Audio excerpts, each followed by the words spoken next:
Sí. Bueno, buenas tardes a todos. Los asistentes a esta clase normal de taller de proyectos de grado 10, todos los alumnos, y a los invitados que nos están acompañando para escuchar a Región Austral, a Estefano y a Soledad, grandes amigos con los que nos conocimos en esta pandemia.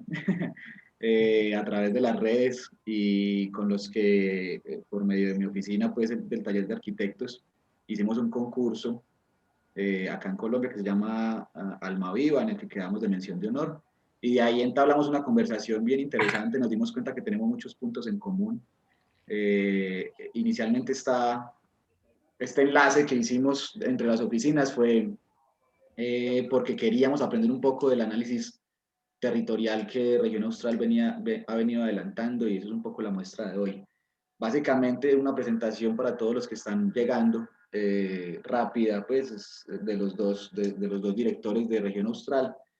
Desde Córdoba, Argentina, está Soledad Patiño, que es arquitecta egresada de la Universidad Nacional de Córdoba en 2016. Tiene un máster en arquitectura del diseño urbano en la Universidad de Harvard, y está graduada con distinción.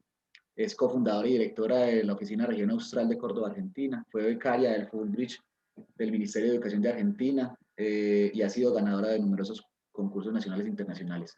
Fue investigadora asociada a la Universidad de Harvard y actualmente consultora para la División de Vivienda y Desarrollo Urbano del BID en la sede de Chile, Argentina. Su trabajo se enfoca en proyectos que involucran temas de vivienda y hábitat, mejoramiento de barrios marginales, infraestructura sostenible y ambientes a múltiples escalas. Sole, gracias por estar aquí. No sé si quieras decir algo. No, nada, gracias por la invitación y bueno, presentarlo a Estefano, después te empezamos a contar un poco más Claro. ahí con la presentación. Gracias, Sole, por estar. Estefano Romagnoli es arquitecto de paisaje, egresado de la Universidad Nacional de Córdoba, Argentina también, y máster en arquitectura del paisaje de Harvard. Es cofundador de la Oficina Región Austral de Córdoba, Argentina, especializada en proyectos de gran escala, con un claro eje en la sustentabilidad. Ha sido galardonado en numerosas competencias nacionales e internacionales. Actualmente su trabajo se concentra en el desarrollo de energías renovables, agricultura regenerativa, planificación regional, resiliencia, adaptación, todos los temas relacionados con el cambio climático y la salud de nuestro planeta. Estefano, gracias hermano por acompañarnos por acá. Gracias a vos, querido, por invitarnos. No siento más, a mí no me gustan tanto estos formalismos, pero hay que hacerlos para que contextualizar a la gente. El micrófono es suyo, la pantalla es suyo, chicos. Atentos todos para aprender. Gracias. Bueno, gracias. ¿Se ve bien ahí? Juan, ¿lo ves bien? Perfecto. Buenísimo. Bueno, hola a todos y todas. Gracias por estar ahí. Vamos a tratar de contarles un poco lo que venimos trabajando, la visión de la oficina.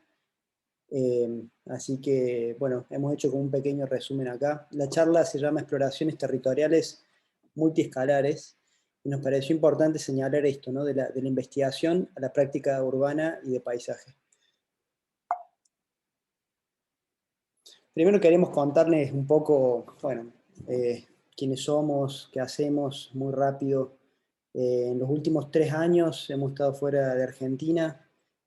Como les decía Juan, hicimos una maestría en paisaje, solo en urbanismo, en la Universidad de Harvard, en Boston. Y bueno, acá hay algunas fotos de esos momentos y de algunos viajes que hemos hecho en todo este trayecto, donde hemos empezado a trabajar sobre ciertos temas estratégicos que nos interesan como oficina, ¿sí? Y que les vamos a contar a continuación,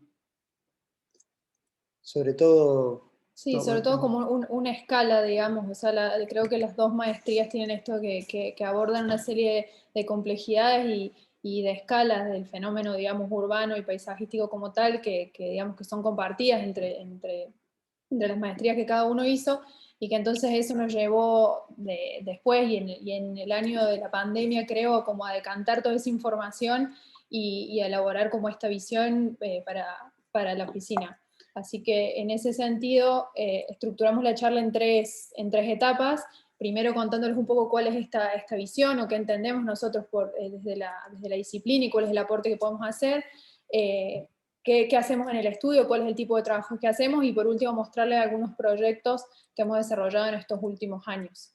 Sí, un comentario es que, bueno, volvimos a Argentina hace un año hoy, ahora se va a cumplir un año, ahora a mitad de marzo. La pandemia nos trajo de vuelta, tenemos ganas de volver, pero la pandemia adelantó todo y bueno, estamos trabajando desde acá.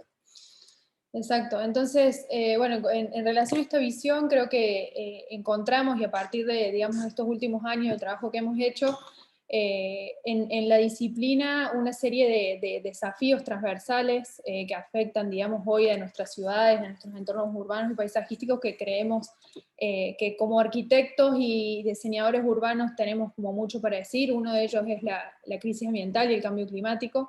Es decir, esta mayor como frecuencia y magnitud de los eventos climáticos, la degradación de los ecosistemas, y en un contexto en el cual América Latina, digamos, se ve impactada por todos estos, por esta crisis climática. Entonces ese es uno de los temas transversales digamos, que queremos abordar como oficina. Otro de los temas que recorren varios de nuestros proyectos tiene que ver con el tema de la justicia espacial y con lograr una distribución más equitativa del espacio y los recursos y las oportunidades de acceso de las diferentes personas a ese espacio, ¿no? A mí me gustó mucho de los libros de Soja y algunas, digamos, reflexiones en ese sentido, en cómo la injusticia espacial debe ser de alguna manera un tema que como arquitectos urbanistas debemos trabajar. Otros temas que han sido transversales como desafíos y a lo largo de nuestros proyectos tienen que ver con el trabajo en la ciudad no formal, que también creemos que es un tema que hoy en siglo XXI nos toca muy de cerca, y más con la pandemia, en un contexto en el que sobre todo en Latinoamérica hay un aumento sin precedentes de personas que viven cada vez más en entornos que no son formales. Y que hay ahí como una agencia, creo yo, desde nuestra disciplina para trabajar. Y otros temas que también hemos trabajado muy de cerca tienen que ver con las infraestructuras y con repensar el rol de las infraestructuras, entendiéndolas como un soporte y como un elemento de integración en la que también tenemos una cierta agencia, y que tiene que ver con trabajar otras escalas y de problemas bastante más complejos a los que por ahí estamos acostumbrados como arquitectos. Y por último también repensar el espacio público y la importancia que tiene el espacio público en términos culturales, políticos, simbólicos, sociales y también ambientales. Entonces, que en relación, digamos, y teniendo en cuenta todos estos desafíos transversales, elaboramos como este abordaje disciplinar o lo que pensamos en la disciplina. Dentro del abordaje disciplinar, a nosotros nos parece importante señalar, digamos, bueno, cuáles son nuestras herramientas, nuestras metodologías o actitudes en relación a la disciplina que consideramos importante señalar y destacar, ¿no? Como que llevamos adelante dentro de nuestros proyectos. El primero es la multiescalaridad, ¿no? El entendimiento territorial desde una visión amplia. Sobre todo la complejidad, la consideración simultánea de múltiples relaciones y de escalas geográficas. Trabajamos mucho desde haciendo zoom in, zoom out, resolviendo desde un detalle constructivo a cuál es la visión satelital que se tiene de un proyecto y cómo impacta, ¿no? En distintas escalas. Entonces, esta es una herramienta fundamental. La segunda es la interdisciplinariedad. También fundamental. Nosotros consideramos que para llevar adelante el desarrollo de esos temas estratégicos o desafíos que les mencionaba Sole, es fundamental tratar de dialogar con diversas disciplinas: geografía, biología, sociología, geología, etc. Todas estas disciplinas tienen que ser capaces de dialogar con la arquitectura, y nosotros tenemos que ser capaces de dar una respuesta, ¿no? Después, participación ciudadana, otra cosa fundamental. Pensamos muchísimo en el activismo disciplinar y en la licencia social que cada uno de los proyectos que desarrollamos debe tener, ¿no? Entonces esto también es fundamental para que los proyectos no estén disasociados de la gente, de las comunidades.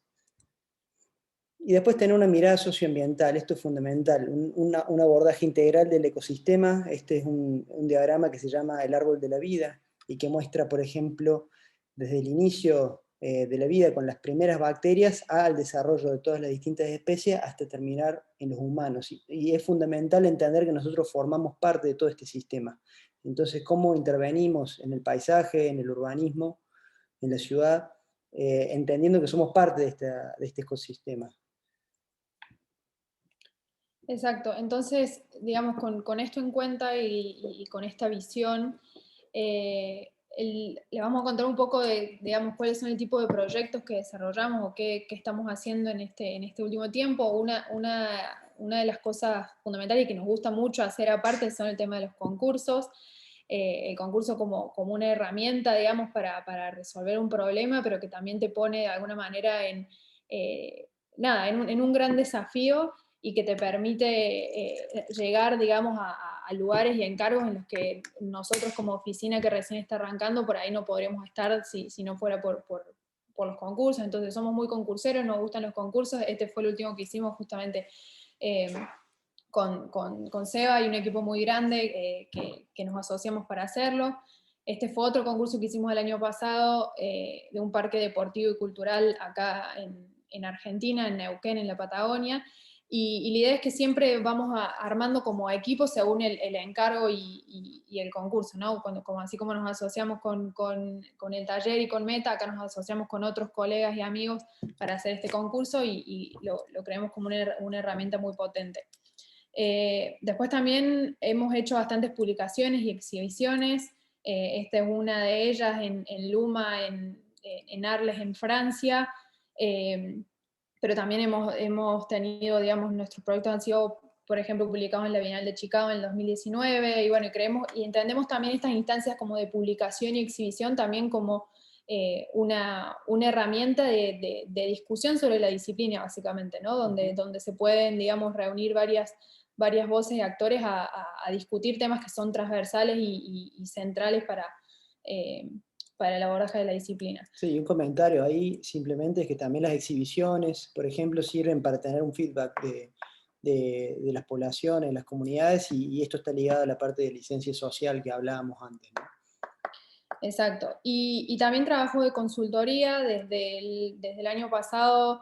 He trabajado como consultora para el BID en Argentina y Chile, en la División de Vivienda y Desarrollo Urbano, y eso también nos ha dado como una apertura a proyectos interesantes, tanto en el campo del conocimiento y en la elaboración de publicaciones, y en esto viene el tema de la investigación, porque como mencionaba Estefano al principio, la investigación de alguna manera está implícita en todos estos proyectos, tanto en los concursos, como en las exhibiciones, las publicaciones, como en estos proyectos de consultoría. Y también en proyectos de el BID hace mucho proyecto de asesoramiento a gobiernos y a ministerios. Entonces estas ponerles alguna de esos talleres y reuniones por Zoom que tenemos, digamos, como consultoría asesorando a instituciones públicas. Y por último, encargos que han empezado a llegar ahora, encargos, digamos, privados. Este es uno de esos últimos encargos que nos llegó, que tiene que ver con un trabajo para La Falda, que es una ciudad en las sierras de Córdoba, donde digamos lo que se quiere hacer es de alguna manera urbanizar y lotear una porción de la ciudad, pero también con espacios públicos, con un área de reservas. La idea es como elaborar un master plan para esta zona de la ciudad. Entonces, de alguna manera, lo que creemos transversal a todo este tipo de proyectos es esta idea de la investigación, y por eso lo teníamos como en el título de esta presentación, porque como estudio consideramos la investigación como práctica y la práctica también como investigación, ¿no? O sea, cómo a partir de la investigación se puede llegar a proyectos, y cómo también los proyectos los entendemos siempre desde una mirada de entendimiento del territorio y de investigación, donde eso tiene un peso bastante importante y tiene que ver justamente con esta mirada del territorio. Y en muchos de ellos vamos a ver cómo hay proyectos que parten de la investigación, probablemente académica en algunos casos, y después tienen su transición a proyectos mucho más serios y reales, pero siempre con este factor fundamental de la investigación, ¿no? Como semilla de estos proyectos. Exacto. Entonces, bueno, ahora les vamos a mostrar... Vamos a mostrarles estos tres. Exacto, sí. vamos a mostrarles estos tres proyectos. Vamos a arrancar con el primero. que se llama Infraestructuras en Transición, Integración e Inclusión de Comunidades Pesqueras Koliwas en Mumbai. Este es un proyecto que fue parte de un estudio en Harvard. Los estudios son como digamos, las materias de proyecto que tenés por semestre, y en el que básicamente lo que se proponía era trabajar con las infraestructuras sanitarias y el saneamiento urbano como una herramienta de integración para comunidades pesqueras. Estas comunidades pesqueras que viven de alguna manera en asentamientos que no están formalizados, y entender el saneamiento como una ecología bastante amplia que no incluye solamente el acceso al agua, a un baño, digamos, a tener un ambiente libre de basura, por ejemplo, pero también que incluye temas de género, de economía, de temas ambientales y demás. Entonces era digamos, un proyecto completo de intervención y de trabajo con estas comunidades.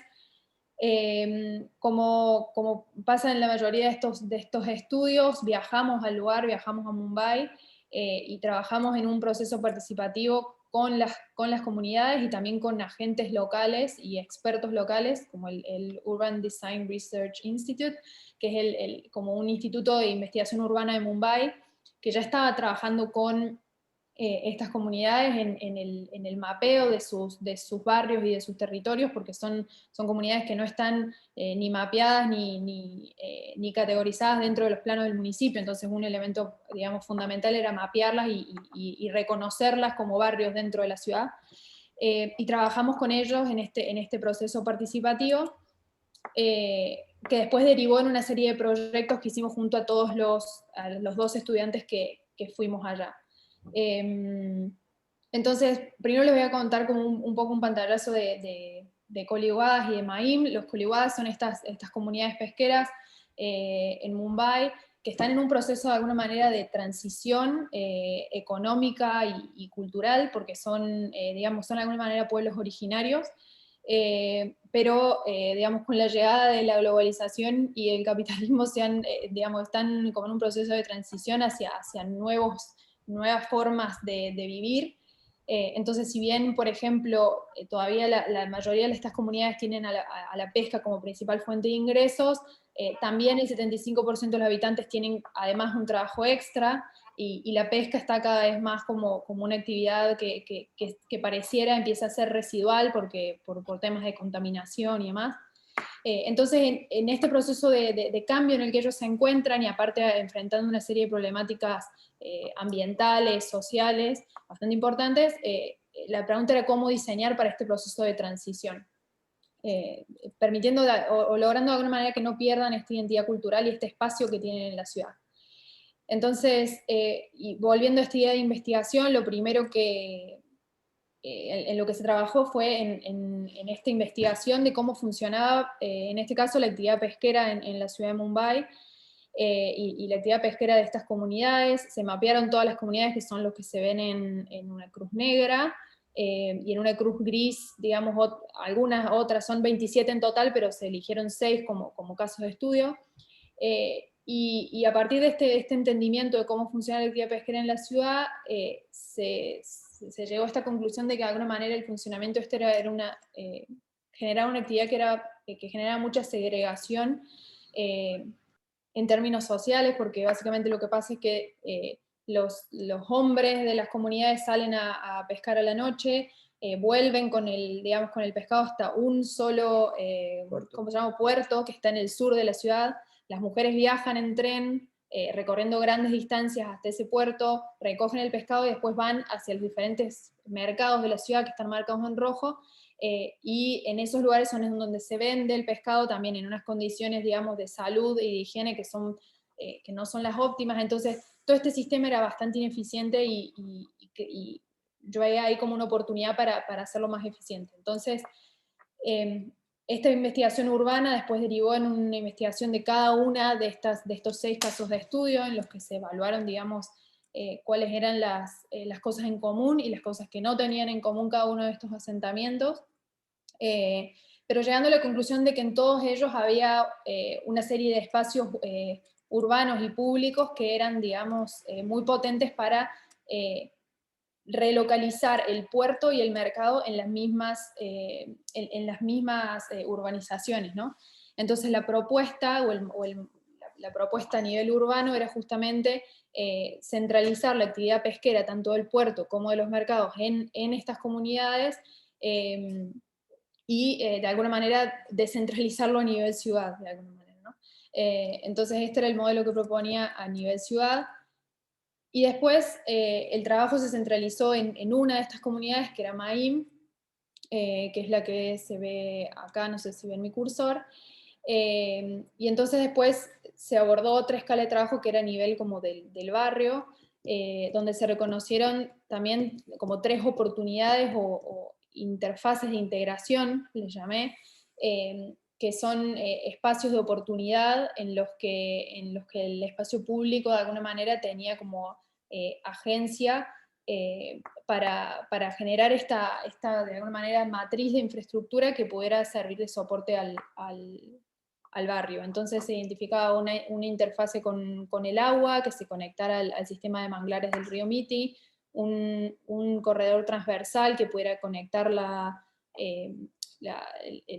el barrio al resto de la ciudad, y también una interfase con la ciudad, que hiciera de alguna manera de fuelle entre el asentamiento y esta vía principal que lo recorre, donde se localizaban los nuevos mercados.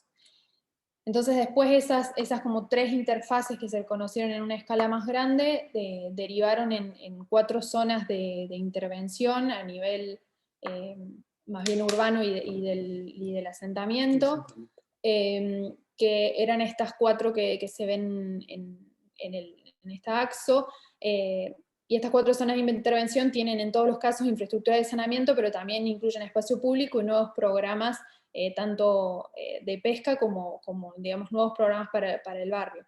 Entonces la zona A incluía una serie de infraestructuras de saneamiento que tenían que ver con la incorporación de manglares para que sirvan como, de alguna manera, barrera para el monzón, que son las inundaciones que, digamos, que sufren estos pueblos pesqueros. Después una zona B que tenía una serie de espacio público, como una promenada, con una serie de equipamientos de provisión para la pesca, un eje o corredor transversal que conectaba y ataba todo el asentamiento a la ciudad, y después digamos, otro eje o otra zona que era la que daba a la ciudad, donde se incluía el nuevo mercado, cocinas comunitarias y demás. Entonces acá en la planta se pueden apreciar, digamos, todas esas zonas y cómo de alguna manera la intervención lo que trataba de hacer era no tocar ninguna de las casas que estaban en el asentamiento, sino más bien generar este soporte o esta infraestructura, justamente estas infraestructuras de transición, para que el asentamiento luego pueda de alguna manera crecer en el tiempo y o transformarse, pero teniendo este sustento como base. Entonces todas estas infraestructuras de transición incluían actividades para la pesca, otras actividades y programas como el tema de las cocinas comunitarias, los mercados y demás, y después también un sistema de recolección de basura, de trabajo con la energía y con el agua, que de alguna manera todos en conjunto conformaban este sistema integrado para el barrio, siempre con esta idea de soporte en los bordes, ¿no? Y después, al final, a nivel arquitectónico, también había una resolución que tenía que ver con generar un sistema que fuera lo más flexible y adaptable posible. Entonces, lo que se planteaban eran estos módulos de ladrillo bloque, que contenían todas las infraestructuras sanitarias propiamente, los tanques, los caños, las cámaras y demás, que estaban rodeados por una infraestructura mucho más flexible y adaptable, que eran estas infraestructuras de bambú, que rodeaban estos núcleos húmedos y núcleos de baños y cocinas y demás, donde se desarrollaban todas estas otras actividades que formaban parte de la propuesta.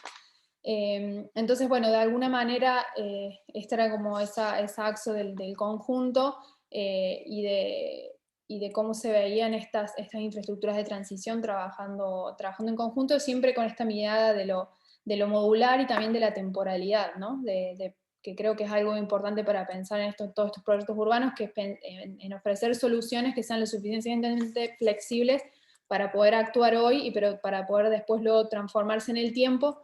Y por ejemplo, a largo plazo las estructuras de bambú se desarmaban, pero quedaban estos puntos de servicio para la comunidad entera.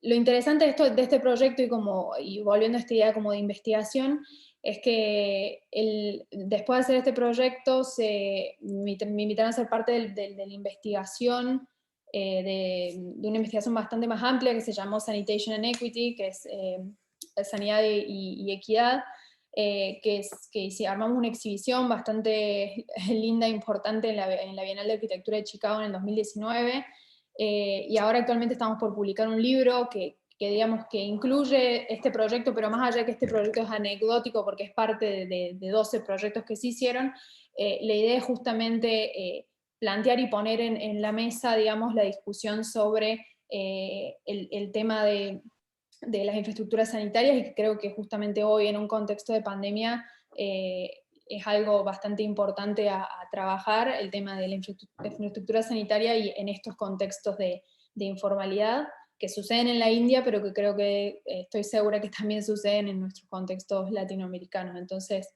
ese fue un poco este proyecto. Segundo proyecto es el de fracking y paisaje urbano en la Patagonia.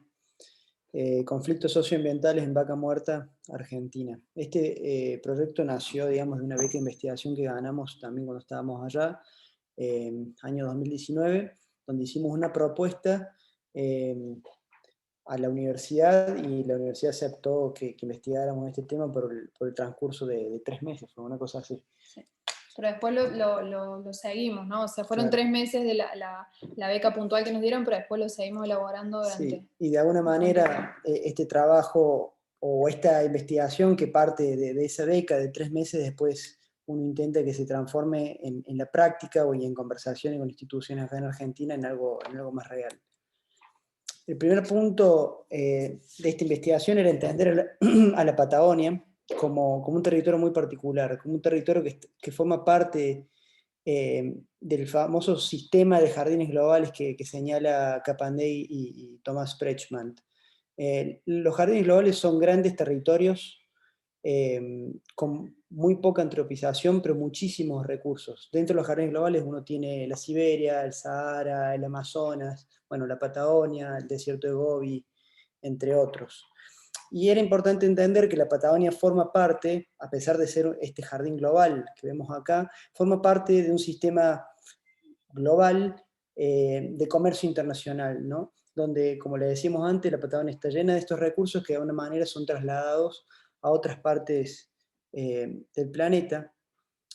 Pero se da la particularidad que hace 10 o 11 años se descubre un yacimiento llamado Vaca Muerta, que se transforma, digamos, o se encuentra que es la segunda reserva de gas y de petróleo del planeta. Más ¿sí? grande del planeta. Sí, que es esta zona naranja de acá. Eso a nosotros nos llamó la atención porque en muy poco tiempo se transformó el paisaje y la ciudad. Pero también hay algo importante señalar en estos mapas, que cuando empezamos a mapear los recursos, por un lado a la izquierda de Argentina y por el otro cómo se consumen y cómo se transportan, veíamos ya una serie de inequidades espaciales relacionadas a la concentración que tiene de recursos de esta zona y cómo todos se trasladan hacia los grandes centros de consumo que están en el centro del país, ¿no? Entonces ahí surgían ya temas de inequidad que nos interpelaban. Entonces este yacimiento tiene un tamaño de 30.000 kilómetros cuadrados, pero solamente está explotado en un 3% hoy. Y como les decía, en menos de una década el paisaje ha cambiado rotundamente. Entonces a nosotros nos llamaba la atención qué tiene que, para decir la disciplina en casos como estos, cómo tiene que planificarse, cómo tiene que seguir adelante, cómo se tiene que llevar adelante esta actividad que sabemos que es no renovable, pero al mismo tiempo el país lo necesita. Entonces surgían todas estas preguntas donde creíamos que la disciplina tiene algo para aportar. Hicimos un viaje en julio de 2019 al sur, donde recorrimos, nos juntamos con diversos actores, desde gobiernos, de gobiernos municipales, ONGs, sindicatos, comunidades indígenas y otros actores de la sociedad para tener un pantallazo, digamos, complejo y completo de cuál era la situación y al mismo tiempo llevar adelante una serie digamos, de recorridos fotográficos y de mapeos que vamos a hacer para adelante.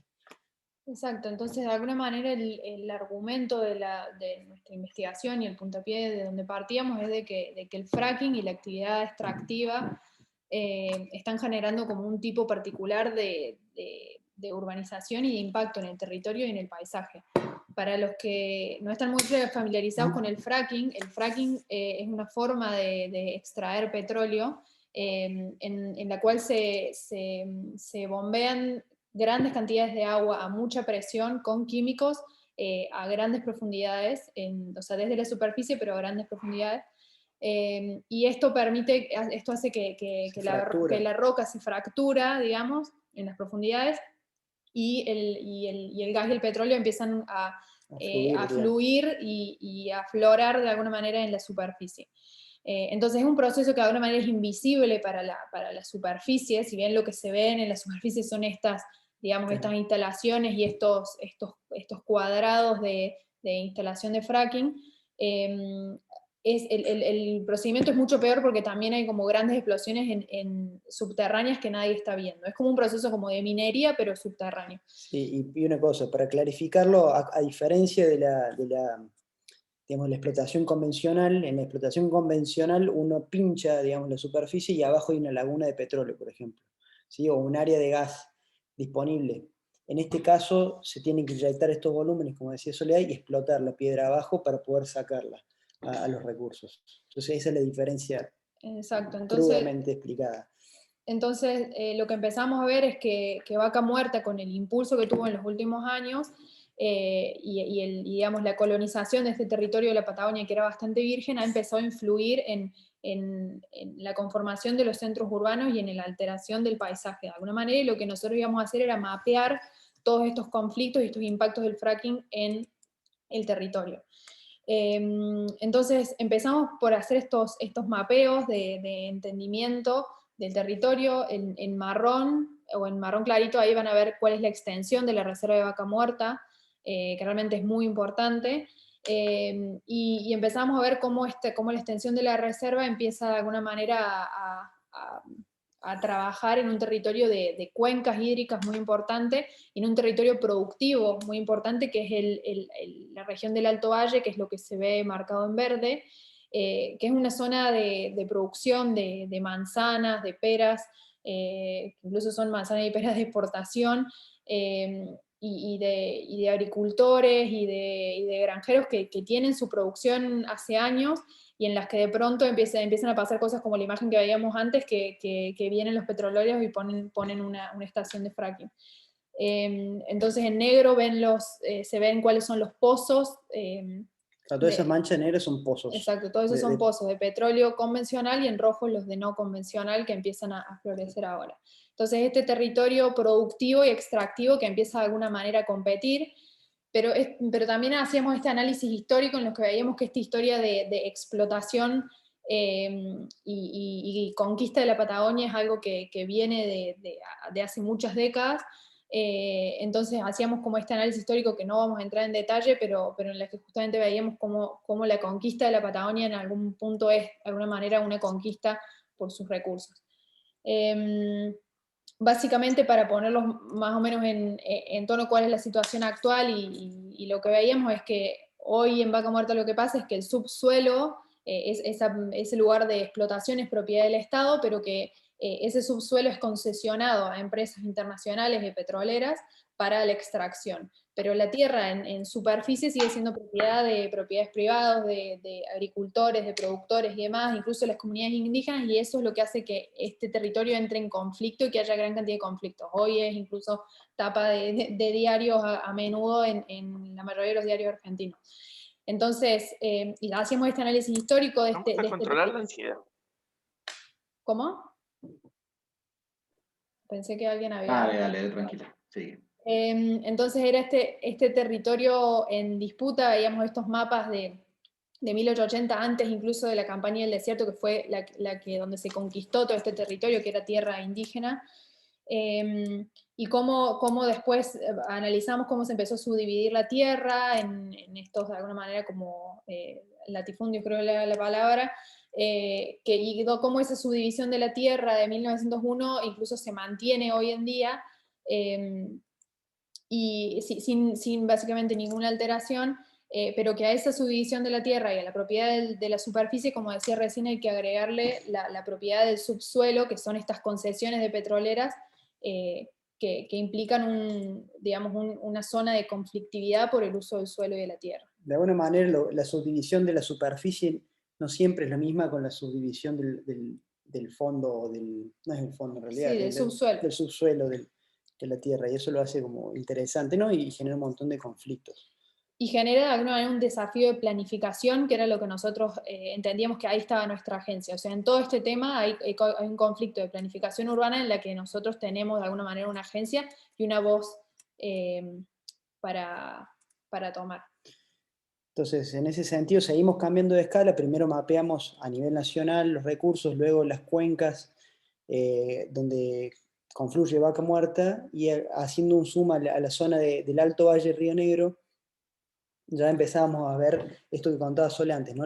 Cómo se mezcla una serie de diques, lagunas que tienen que ver con una producción hídrica de energía, pero al mismo tiempo toda esta parte verde que es el valle productivo de peras, manzanas y otros bienes. Y cuando seguíamos mapeando, veíamos todas estas líneas sísmicas, que de alguna manera es un camión que ha pasado tirando señales hacia abajo para ver dónde hay recursos, o sea, el territorio está completamente marcado, están las divisiones de estas distintas concesiones, y qué depende, o cuáles son públicas, cuáles son privadas, que ahí también hay todo un tema de conflictos, ¿no? Y de tensiones. Y la serie de pozos que vemos acá, que son todas las fracturas que han ido ocurriendo en tan solo 10 años, que es abismal el cambio. Pero ya haciendo estos mapeos veíamos zonas de conflicto, como por ejemplo la ciudad de Añelo en relación al río, áreas productivas, y en el medio todos estos pozos que nos llamaban la atención, y este otro punto, que es la ciudad de Allen, donde lo mismo, habían pozos, por ejemplo, en el medio de la producción. Entonces nos empezamos a preguntar cuál es qué está pasando entre el fracking y la parte productiva, y si están habiendo algunos problemas o conflictos socioambientales que necesitan resolución. Exacto, entonces a partir de ese análisis después fuimos a una escala bastante más baja de cuáles eran estos pueblos. Seleccionamos dos de estas ciudades-pueblos que tuvieron como un gran auge en los últimos 10 años. Esto le llamamos como los boom towns, que crecieron a partir de la actividad petrolera y el desarrollo del fracking. Hicimos un análisis y mapeos primero históricos de cómo fueron creciendo este Añelo, que es como el epicentro de Vaca Muerta, de cómo fue cambiando ese territorio y creciendo la ciudad, y en la que vemos una ciudad que queda chica al lado del parque industrial, que crece de manera desmedida, y de esta, digamos, invasión y proliferación de pozos en su territorio. Y hacíamos estos mapeos y análisis justamente de todos estos conflictos socioambientales que empiezan a pasar en el territorio, ¿no? Entonces los podemos entender estos pueblos o estos boom towns como ciudades commodity en algún punto, con grandes inequidades, donde, por ejemplo, la mayoría de los trabajadores son hombres que vienen a la ciudad por 15 días a trabajar, se vuelven 15 días más. Entonces son ciudades como de paso, pero donde se extrae el petróleo y el gas para toda la Argentina y para exportación, pero por ejemplo los propios gente local de Añelo no tiene gas en sus casas y vive de gas de garrafa. Entonces, todas estas injusticias de alguna manera espaciales, pero que después se traducen en un problema de planificación urbana en el fondo, porque esto ha crecido sin ningún tipo de planificación, es donde creemos que teníamos una agencia, y por eso también estuvimos en contacto, estamos ahora en contacto con gente de planificación de Neuquén y demás, en ver cómo se puede de alguna manera pensar un poco este territorio y no dejarlo a libre albedrío de alguna manera. Estos son como fotos de problemas que veíamos, de provisión de vivienda, expansión del parque industrial, ocupación de tierras agrícolas, problemas con comunidades indígenas, este gran desarrollo de infraestructura. Y otro de estos boom towns que analizamos era Allen, Sí, que es como el epicentro productivo de Vaca Muerta y donde veíamos la conflictividad de los pozos, pero con zonas productivas. claro, y acá encontrás pozos al lado de las plantaciones o en el medio de las plantaciones que de alguna manera rompen con la materia orgánica de los suelos y no se vuelven cultivables nunca más, sumado que la actividad del fracking tiene un periodo de 2 años solamente, o 3 a veces, entonces ahí hay de nuevo conflictos, pero también nos dábamos cuenta, por ejemplo, que estas torres necesitan estar iluminadas 24 horas al día y eso después atrae plagas a las zonas productivas, entonces uno trata de desarrollar la actividad energética, pero al mismo tiempo está yendo en detrimento de la actividad productiva. Entonces, para eso, estos mapeos que realizamos y la investigación como que buscaba mapear esos conflictos y de alguna manera presentarlos ante las instituciones pertinentes para ver de qué manera la planificación se podía dar. Claro, y creo que otra de Sí. las cosas, y como para terminar, y por eso decimos que creemos que todas estas actividades como de investigación y en las que tenemos agencias, es en cómo visualizar. O sea, algo por lo que, por ejemplo, estaban sorprendidos o entramos en comunicación con la gente de los ministerios de más, es por esta idea de que como arquitectos y diseñadores tenemos una capacidad de mostrar ciertos temas y ciertos problemas y problematizarlos y visualizarlos que no muchas otras disciplinas tienen. Entonces, visualizar y problematizar el problema de la superficie en profundidad y incluso para el ambiente, era algo y es algo que fue para nosotros como que lo valoraron mucho de nuestra parte. Y pensando también que como arquitectos también tenemos como mucha agencia de trabajar en estos territorios, o sea, siempre estamos pensando en trabajar como en las grandes ciudades y creo que fue como no sé, el urbanismo del siglo XX se dedicó a trabajar en las grandes metrópolis, pero hoy hay grandes desafíos en estos paisajes como extendidos de urbanización o los jardines globales como hablamos al principio, que son estos territorios de alguna manera como despojados, pero que también requieren un esfuerzo de planificación. Sí, y bueno, esto se compiló en una publicación que también nos sirvió como, bueno, para contactar a esta gente de los gobiernos. ¿Cómo estamos de tiempo, Juan? No, yo creo que está muy entretenido, sigue. Sigan tranquilos Vale. con eso. Ese es el último, ¿cierto? Este es el último. Este es el último. Dale. No corran tanto, dale, háganle tranquilo. Bueno, dale. Y bueno, este es el último proyecto que se llama Paisaje de Energía Marina, Infraestructuras Energéticas hacia una mayor soberanía local en Patagonia, Argentina. Este proyecto surgió de una tesis de grado que desarrollamos cuando estudiamos acá en la universidad en 2016 y lo continuamos trabajando durante varios años hasta que ganamos unos concursos y después al final terminamos ganando una beca de investigación que nos permitió desarrollar aún más el trabajo y hoy, hace poco, ya entrar en contacto de nuevo con el gobierno de Argentina para ver la posibilidad de desarrollar alguno de estos proyectos. Proyectos de escala más grande, pero de un tiempo también, ¿no?, de prolongado, ¿no?, una investigación de 4 años. Entonces, para hacerlo estructurado, de alguna manera primero vamos a plantear la problemática, después la investigación proyectual, algunas lecciones que hemos aprendido y los pasos a seguir hacia adelante. El trabajo surge de nuestro interés por el mar argentino, algo poco estudiado, poco trabajado en nuestro país.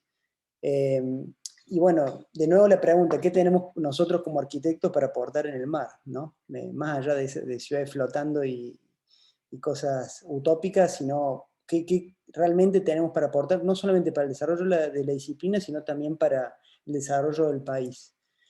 Y las energías renovables nos daban un pie para entrar en este tema, teniendo claro que, por ejemplo, un desarrollo eólico o solar no tiene mucho de arquitectura, ¿no? Uno ve estos paisajes y dice, bueno, ¿a dónde está la arquitectura acá? Y es difícil de encontrar. Lo mismo pasa en la energía solar, pero en el caso de la energía del mar es distinto, ¿no?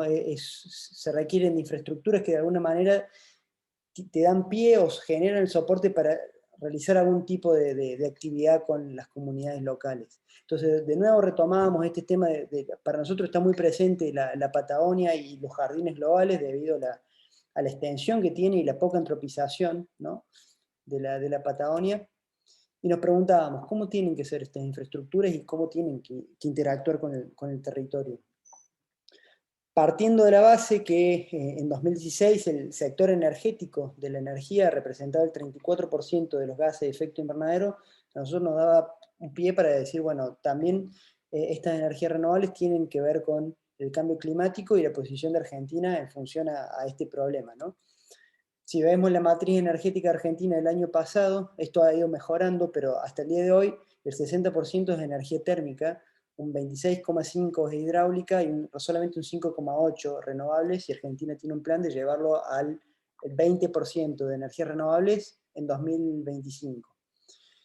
Hay algunos países que consideran hidráulica como renovable, en el caso de Brasil, no sé cómo es en Colombia, pero bueno, si hidráulica se considerara, sería mucho mayor el porcentaje de renovables. Y también nosotros nos posicionamos digamos, de este punto donde la Patagonia no siempre fue parte de Argentina. Tener claro eso. Hubo una campaña en 1878 donde se llevó adelante una historia de colonización, erradicación y de imposición de un perfil productivo que persiste hasta el día de hoy. La Patagonia se erradicó toda la gente que vivía ahí y se plantó un sistema donde solamente el único objetivo era llevarse los recursos, ¿no? Y volvemos a este tema de los mapeos a nivel nacional, donde veíamos, se retoma este tema, ¿no? O sea, se llevan los recursos a la área de consumo, y a nosotros eso nos interpelaba. En el caso de Santa Cruz, salteando estos temas, veíamos que salteando los datos, digamos, hay un tema de que hay un déficit en infraestructura energética, vial, digital y urbana, y bueno, empezamos a pensar cómo esta infraestructura del mar pueden dar respuesta a estos problemas. Y una de las dudas que nosotros planteábamos o desafíos era cómo combinar medio ambiente, ecosistema y recursos al mismo tiempo. Este es un ejemplo de infraestructura energética en España, Mutricu. El caso en Escollera, en Buenos Aires, en Mar del Plata. Y ponemos estas imágenes porque de alguna manera son infraestructuras que ya tienen cierta apropiación por la gente. La idea es demostrar que estos espacios son propicios para el desarrollo de otras actividades, no solamente para que cumplan una sola función. Entonces, dentro de ese marco nosotros proponemos repensar las infraestructuras y la arquitectura del paisaje en varios términos. El primero, desafiar los conceptos de estandarización, monofuncionalidad y permanencia. O sea, las infraestructuras no pueden ser solamente pensadas en un tema, para que cumplan una función, o solamente en eficiencia y en economía. Tiene que abrirse el espectro, cambiar el paradigma de ese concepto. Después traerlas al primer plano, como un agente proactivo de influencia y cambio. Después, promover el concepto integrador de paisajes energéticos sostenibles, donde la arquitectura del paisaje y otras disciplinas, de nuevo la interdisciplinariedad, digamos, se encuentran con los objetivos globales de sostenibilidad y al tiempo que se empodera a comunidades locales, se salvaguarda la calidad del paisaje, reclamar por la justicia espacial y después la incorporación de valores relacionales al diseño de infraestructuras, ¿no? O sea, dejar de pensar las infraestructuras o dejar de pensar la naturaleza, como se llama, como algo que no se puede tocar, o por el contrario, que se explota al máximo, ¿no? Tiene que haber algo intermedio entre esas dos posiciones y es lo que nosotros tratamos de promover con este trabajo.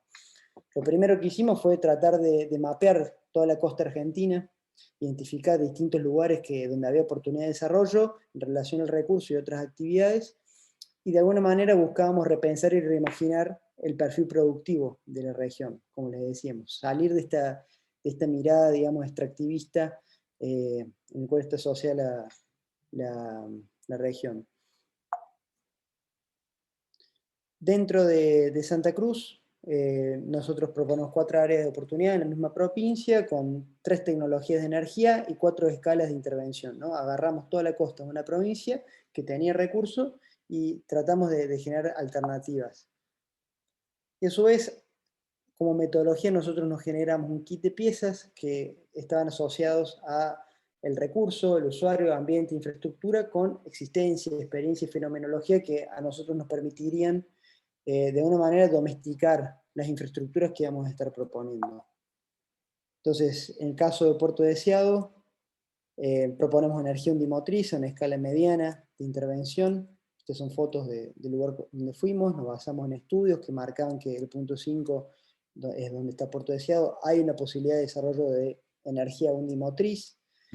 Mapeábamos el estuario, de acá no sé si se ve, no se ve el video, bueno, no pasa nada.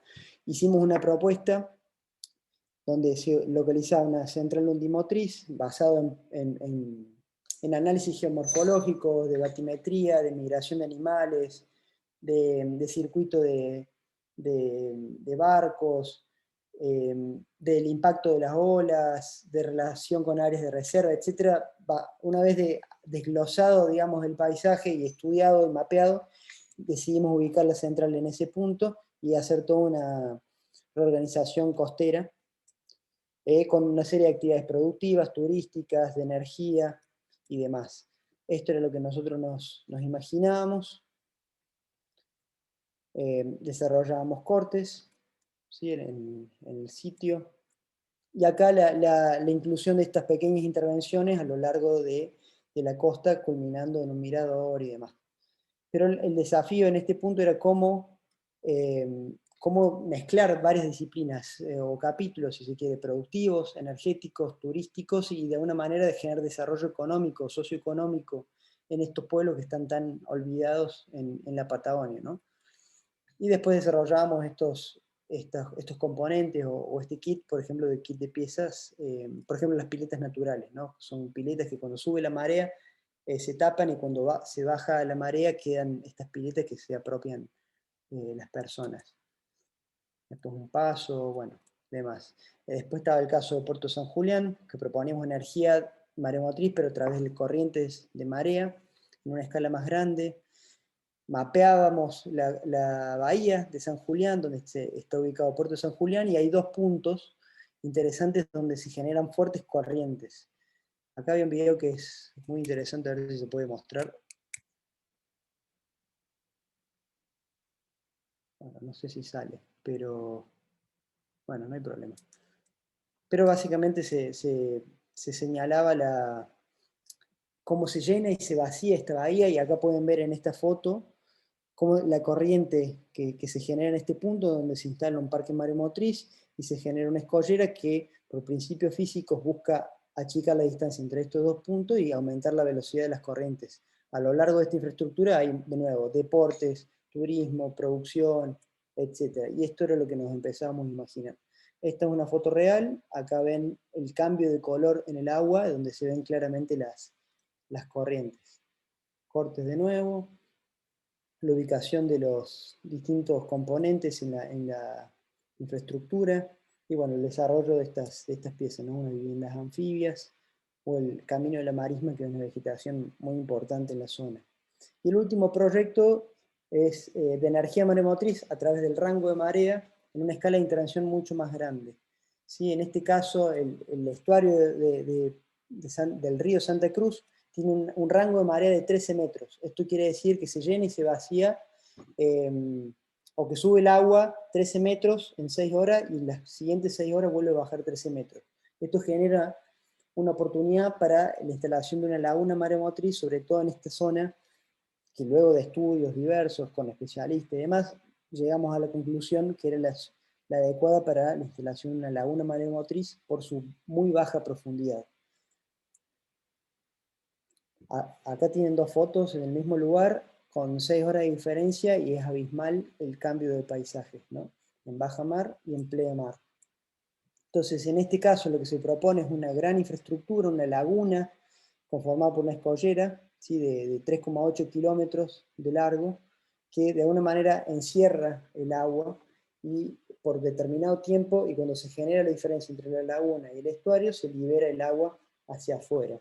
Lo interesante de esta propuesta es que genera energía como para 30.000 casas o 120.000 personas, que es realmente muy grande, pero también se propone un nuevo frente de la ciudad de Puerto Santa Cruz, con deporte, un instituto universitario, actividades productivas de algas, deportes náuticos, y todo un recorrido turístico a lo largo de la infraestructura, ¿no? Es no solamente generación de energía, sino también todos estos capítulos de actividades.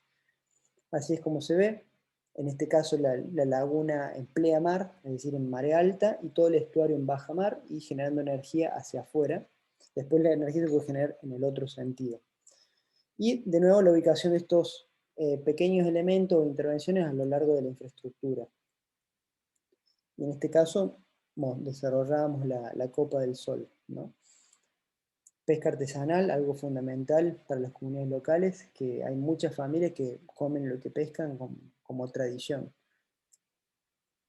Y dentro de las lecciones aprendidas, y ya para terminar, de nuevo está el tema de que la Agencia de la Arquitectura y el Paisaje en estos proyectos de infraestructura y cambio climático es fundamental. De nuevo, fundamental la interdisciplinariedad en todo el proceso de diseño. Nosotros hablamos con geólogos, oceanógrafos, biólogos, políticos, etcétera, para poder llevar adelante los proyectos. Las infraestructuras energéticas pueden y deben tener un diálogo sostenible con el paisaje. Tiene que haber un diálogo sinérgico entre actividades productivas, turísticas, recreativas y de generación de energía en una misma infraestructura. Y también las infraestructuras en pequeñas comunidades como estas de la Patagonia son una oportunidad para el desarrollo socioeconómico y reapropiación cultural de la costa. Después las infraestructuras pueden ayudar también a solucionar problemas urbanos de planificación que muchas de estas ciudades tienen. Y finalmente la última lección era que el Estado argentino tiene que ser el principal promotor para desarrollar este tipo de proyectos.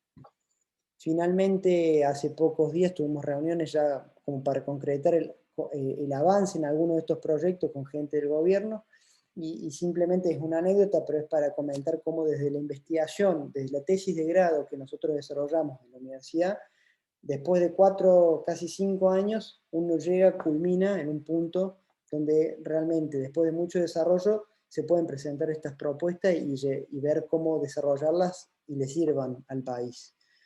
Así que, bueno, creo que esto era lo último. Bueno, el mar argentino como oportunidad, ¿no? Es algo que como argentinos es fundamental que empecemos a pensar, ¿no? Miramos muy poco hacia el mar y este trabajo de una manera busca cambiar esa mirada cultural, ¿no? Y creo que ahí lo dejamos, Sebastián.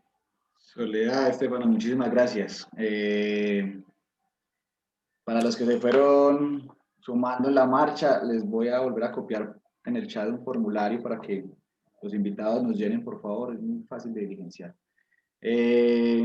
¿Compartir o No, quieren? si quieres, no, dejarlo por ahí porque ahora se viene esta tanda de preguntas o de una conversación un poco más, bueno, no tan formal, pues también es interesante esta interacción. Los que quieran hacer preguntas, si quieren, se van sumando por el chat, yo voy a ir moderando. Yo voy a lanzar la primera como para que los demás se vayan lanzando, pues porque esta es la etapa donde todo el mundo se queda callado. Voy a lanzar la primera que me parece interesante. O sea, mostraron 3 proyectos y esas lecciones aprendidas que dicen al final, incluso este último, cuando hablan de interdisciplinaridad, ese segundo punto que hablan, me gustaría saber qué alcances y qué tipos de otras profesiones llegaron en cada uno. Me imagino que en la primera tuvieron que haber, voy a decir cualquier cosa, ustedes ya responden.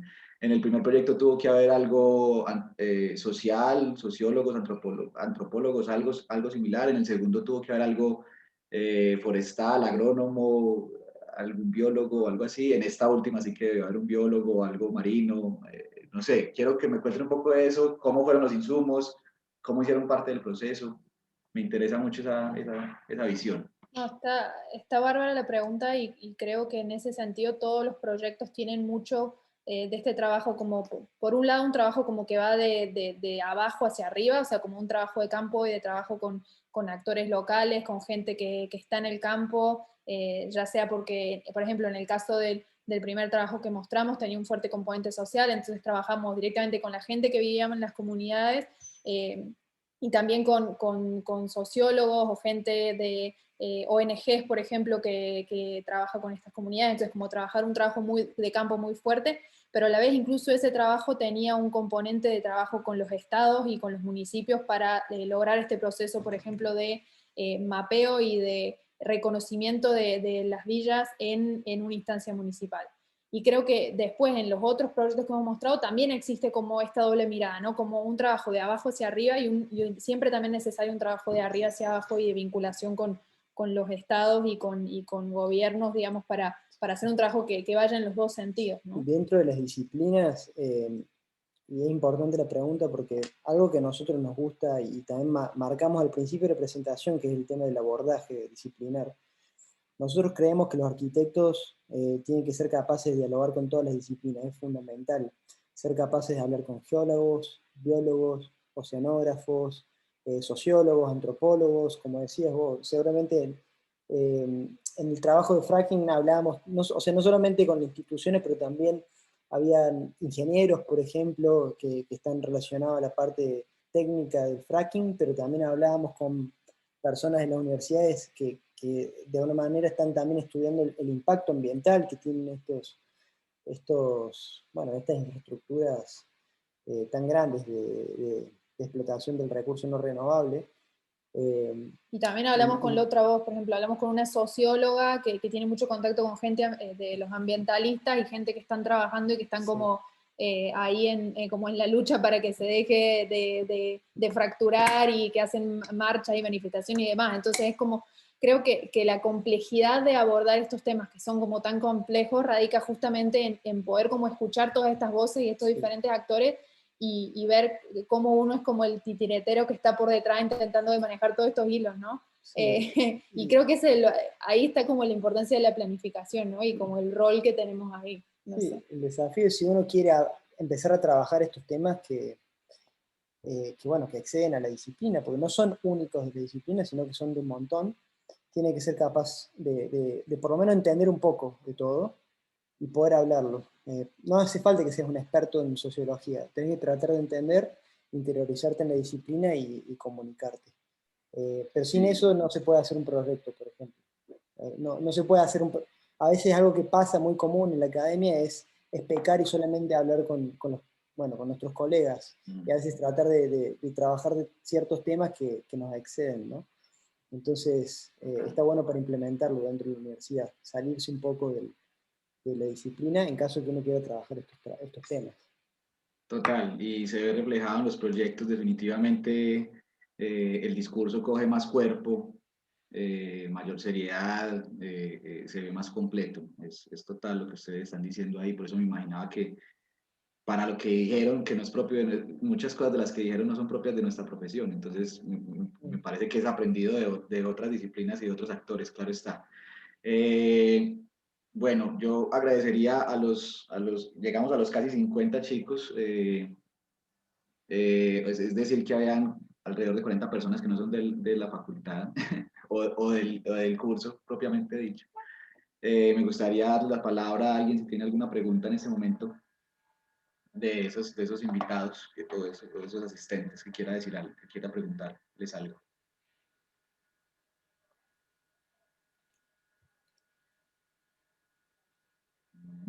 ¿Alguien? Si quieres dejar de presentar, si quieres dejar de presentar. Ahora sí. ¿Alguno de afuera? A uno de afuera, no sé si hay alguna argentina por ahí.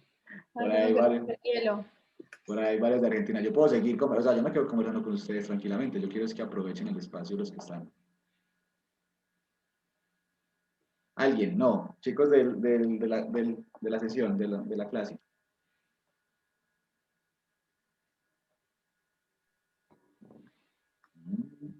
Están tímidos todos en este momento. Fue complicado Jonier. Me pareció un valiente. No te escuchas, Jonier Ome. No te escuchas, Jonier. No te oigo. Ahí está configurando. Ahí va, ahí va. Ahora sí me escuchan. Sí, listo. Ahora sí, profe, es que tenía todo desconfigurado ahorita, por eso no me daba, listo. Yo tenía una pregunta sobre como los mecanismos para poder como integrar las comunidades en los proyectos, ¿cierto?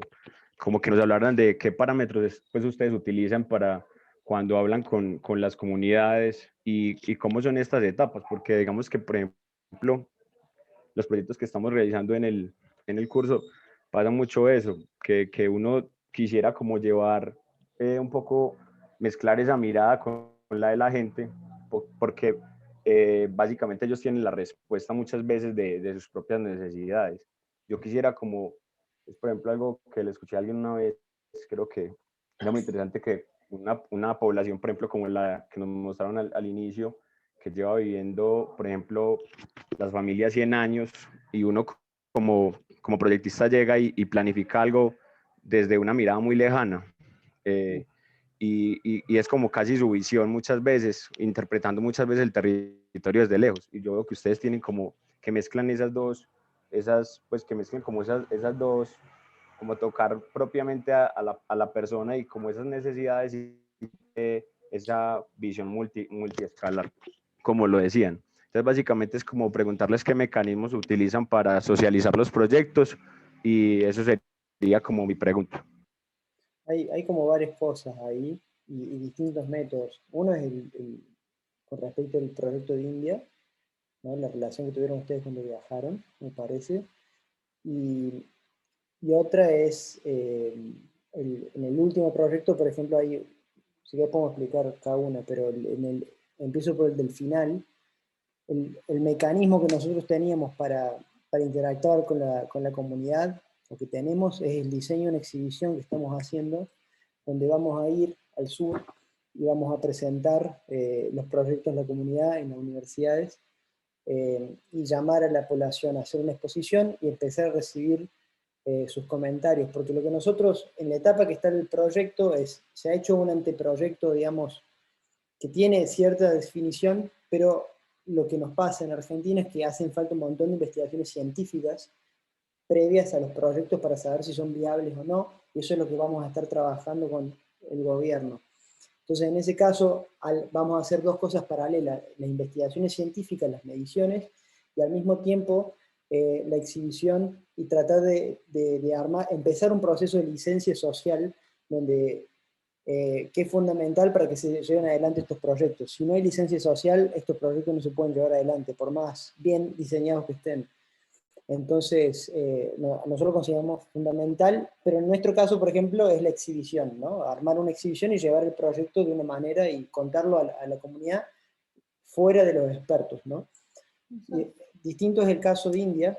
Claro, cuando uno trabaja en estos otros contextos como de barrios y de trabajo con una comunidad como mucho más puntual, hay que ser también bien cuidadoso, y está re buena la pregunta, porque justamente lo que no hay que hacer es, como nosotros arquitectos, creer que tenemos todas las soluciones y que vamos a diseñarle la vida a esta gente, cuando en realidad los que mayores respuestas tienen son ellos, ¿no? A sus propios problemas. Entonces, creo que en este sentido lo fundamental es diseñar con ellos y junto a ellos, y no ser nosotros los que damos una respuesta definitiva. Entonces, lo que se hizo en el caso de India, por ejemplo, fue trabajar en muchas instancias de participación y de talleres y conversaciones con las comunidades locales. Entonces, esto es algo que el Instituto de Investigación y de Diseño Urbano de la India estuvo llevando a cabo sistemáticamente desde el 2018, de tener reuniones periódicas y talleres con ellos, y conversaciones de qué es lo que querían, de cuáles eran sus problemas, incluso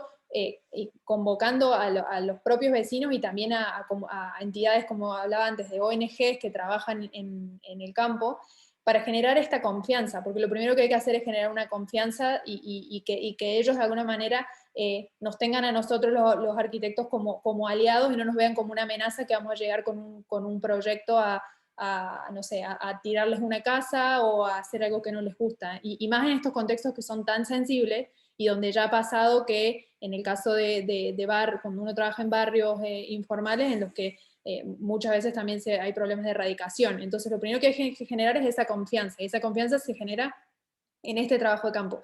Y después, cuando de estas conversaciones, uno incluso se trabaja mucho con mapeos y mapeos colectivos, en los que se pone una hoja y todos rayan y todos tienen ideas y demás. Después se hace una instancia de elaboración de nosotros como arquitectos y proyectistas de una idea, y después se hace una instancia de valoración de esa idea en el campo de vuelta con la gente. Entonces, por ejemplo, lo que estaban planteando ahora, y el director de este curso, y siguiendo con el Instituto de Investigaciones, de llevar estos 12 proyectos que hicimos junto con los estudiantes a la comunidad de vuelta y empezar, digamos, conversas en este sentido de vuelta. Entonces es como un ida y vuelta, y es un trabajo que creo que es bien intenso y bien importante cuando uno trabaja en estos contextos de, digamos, que son tan vulnerables y donde hay, digamos, mayores fragilidades y susceptibilidades, que es distinto, por ejemplo, al caso de energía, donde estamos hablando de una ciudad entera y donde también hay que convocar a la comunidad, pero son otras los procesos, ¿no? Total, yo contextualizo hoy un poco porque a todos los que están, pues, que no son de la facultad, que están viendo esto, porque el taller o más bien el enfoque de la facultad ha sido por unos proyectos de mediana escala, mediana-baja escala, en territorios generalmente que tengan eh, cierto acercamiento con el tema del posconflicto armado en Colombia.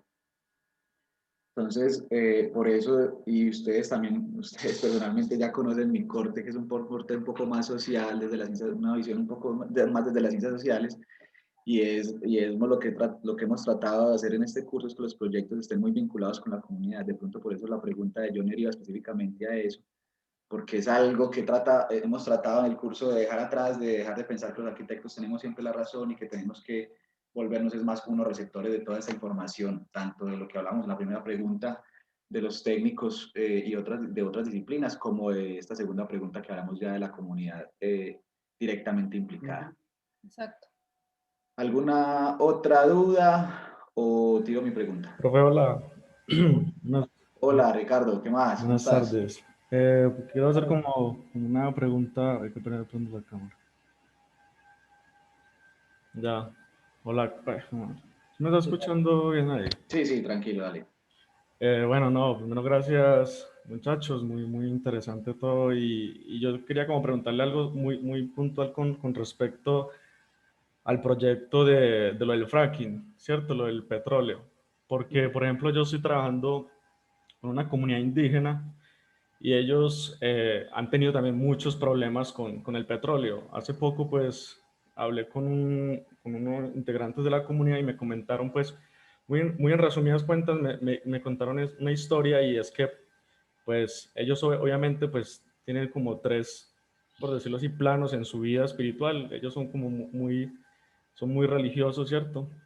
Ven al planeta como la madre tierra, y entre esas problemáticas, por ejemplo, en las que yo pues también estoy como un poco explorando, está el petróleo, y para ellos ha sido digamos, un magnicidio para sus territorios, porque ha llegado, por ejemplo, como decía el profesor, el conflicto armado, ¿cierto? La deforestación, pues, la infertilización, pues, de sus suelos.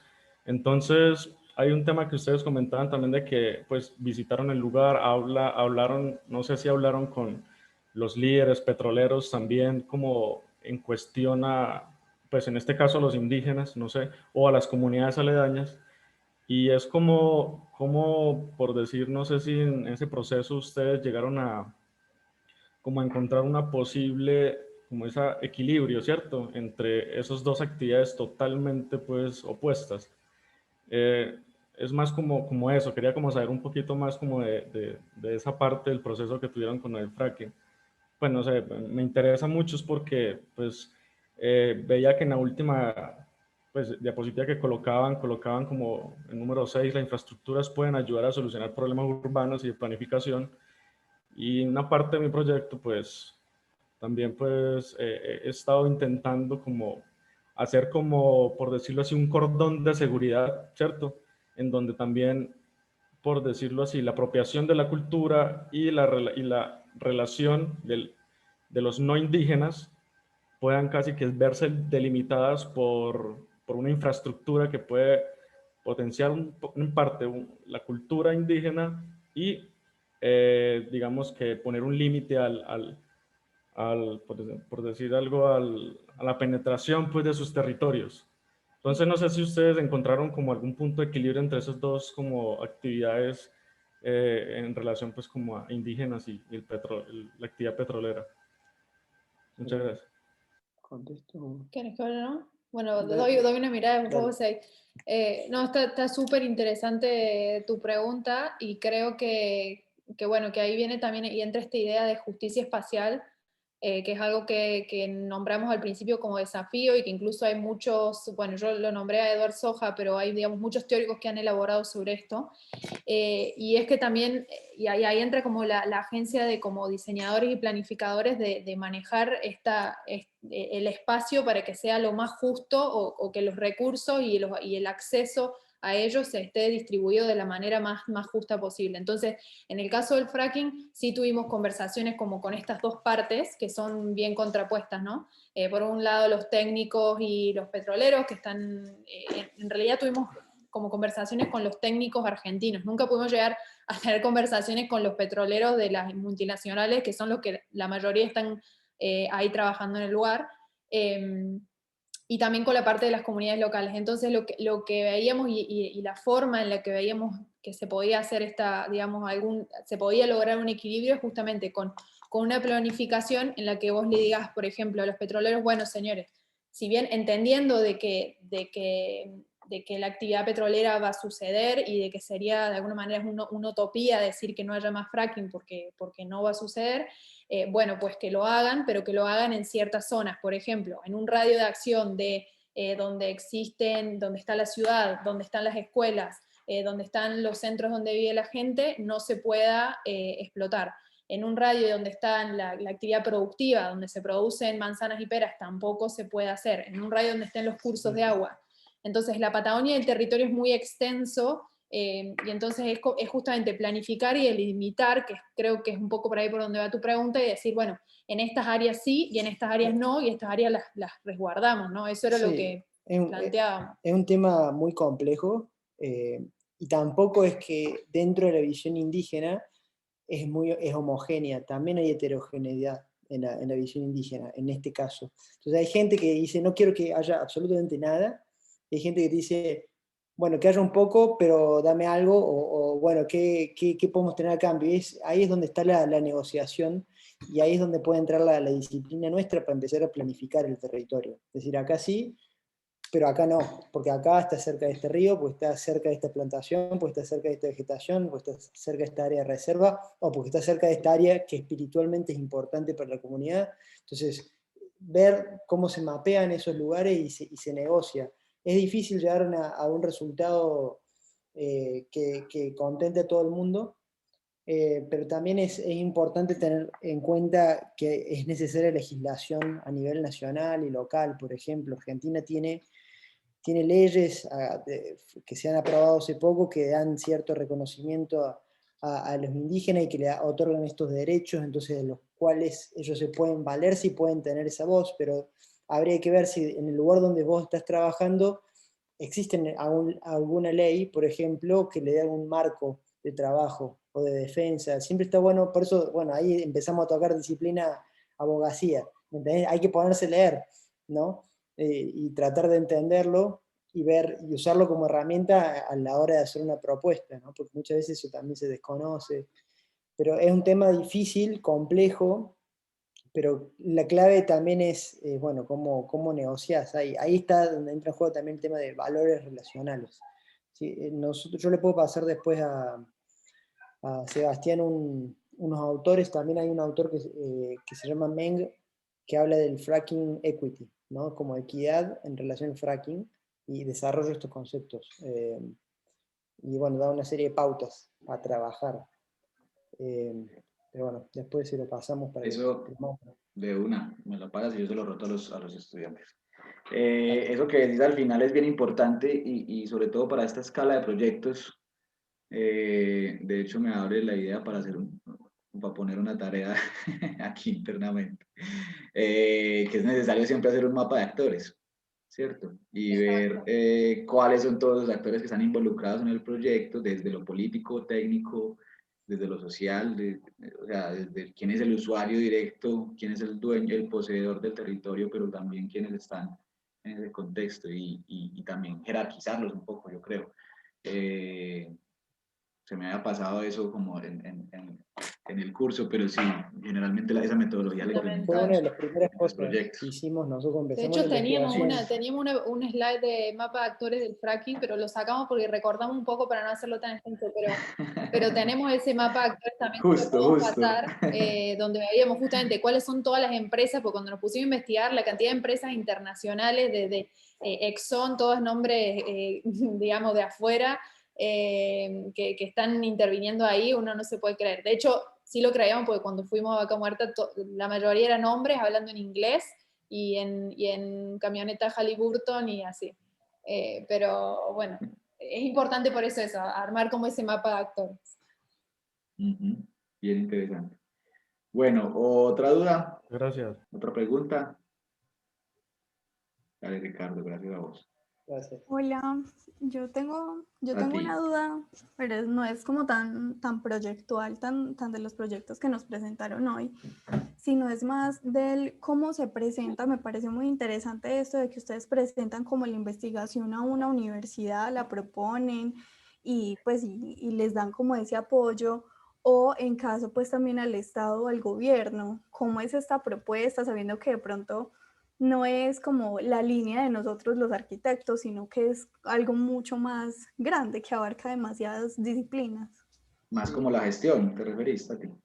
Exacto. Pues sí, o sea, es cómo es generar esa propuesta y cómo venderla, entre comillas, venderla, sino presentarla, proponerla, para que una universidad, pues vos ya no perteneciendo como tal, siendo estudiante, sino como ya externo, egresado, no sé, en este caso, cuál era como la relación para presentarla.